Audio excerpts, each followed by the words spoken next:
તો આજે તો સવારમાં આપણે ઉઠીને આવી ગયા હતા આપણી સ્કૂલે, કારણ કે આપણે સ્કૂલે આવ્યા હતા આપણા ભાઈબંધનું કરાવવું નહોતું એડમિશન, એટલે કરાવવા આવી ગયા હતા. પછી આપણે આવી ગયા હતા આપણી રામપ્યારીમાં આવીને આખા બેઠા હતા ને કરાવવાનું હતું આ ભાઈનું એડમિશન કરાવીને આવી ગયા હતા. ને આ ભાઈને પાછળ જોઈએ તો ત્યાં નહોતો, તો એ તો અહીંયા કંઈક કરતો હતો. પછી અમે આવી ગયા હતા ગોલો ખાવા માટે. ગોલો ખાવા આવ્યા તો અહીંયા મસ્ત મજાની પવન આવતો હતો ને ગરમીનો ગોલો ખાઈ નાખ્યો હતો. ને આ ગઢિયા હેરીની પેદાય આવી ગઈ હતી અહીંયા ગોલો લેવા માટે. પછી અમે ત્રણેય ખાતા હતા ગોલો. પછી આવી ગયા હતા આપણે ક્રિકેટ રમવા માટે. ક્રિકેટ રમવા આવ્યા ને આપણે હતા બેટિંગની ટીમમાં મગાઈ ગયા હતા. ને પહેલો જ બોલ નાખી જ ગયો અને પહેલો જ બોલ થઈ ગયો હતો વાઇટ. અને અહીંયા આખા બેઠા હતા. પછી પાછો બીજો જ બોલ નાખ્યો હતા, તો બીજો બોલમાં તો મારી દીધી તો અહીંયા છક્કો. તા 2 બોલમાં તો 6 રન થઈ ગયા હતા.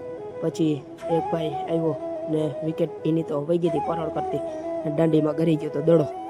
પછી આપણે આવી ગયા હતા ઘરે આવીને થઈ ગયા હતા નાહી ધોઈને રેડી.